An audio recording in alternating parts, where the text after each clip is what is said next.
We are previewing UFC 153 here at SBR Forum Videos. I'm Peter Loshak, and I'm joined once again by Nick Kalikas, consultant for DSI Sportsbook, and Adam Martin, an MMA writer for thescore.com.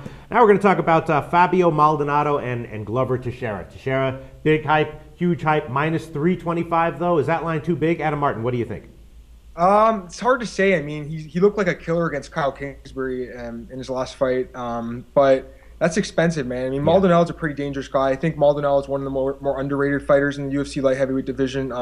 He could very well be undefeated in the UFC if the judges, saw his fights his way. But I think that's the problem with Maldonado. I think he's a guy that if he fought in Pride Fighting Championships, where fights were judged as a whole, he'd be, winning more fights. But in the UFC, where he's a guy that takes a lot of damage in the first couple rounds and eventually comes back. But against a guy like Glover, man, he can put you away, with one punch. So I got to go with Glover in this fight. I don't know if I'd go straight with him, but in a parlay, I think right. He's worth a shot.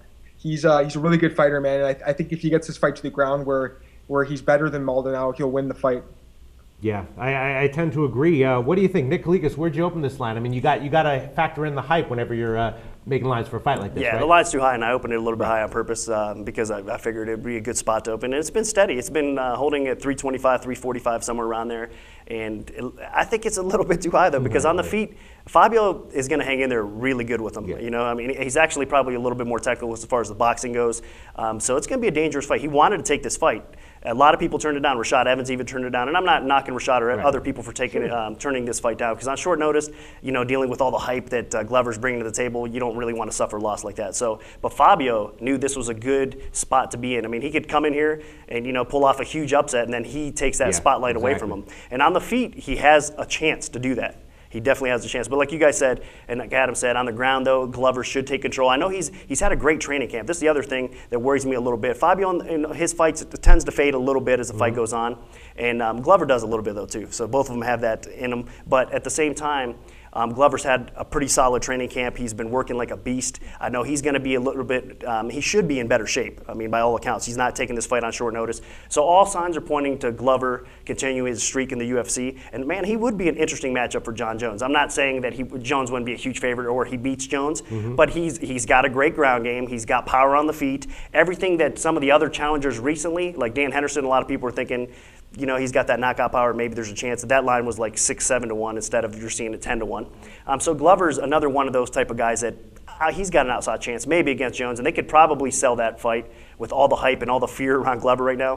But he cannot underestimate Fabio. So for me, I can't bet it. If I was going to bet this one too, I might take a small stab at Fabio actually. That's interesting. So despite all that glowing praise for Teixeira here, you intentionally set the line so that you would need Maldonado? Well, a little bit, yeah. I mean, the public's going to probably, with parlays and everything else, be more on Glover. So, again, it's one of those spots that we might lose a little bit if Glover does win, but we're going to make more money if he loses. So, I think Glover, I mean, common sense tells me he is going to get the win with his ground game and everything we just said. But, again, it's one of those spots on the feet. I think Fabio's underrated a little bit. He's, coming off a couple questionable losses, actually, his last two fights. So, I think public are looking at his record probably thinking, this guy's coming off 2 losses. He's fighting the next big thing, in the UFC.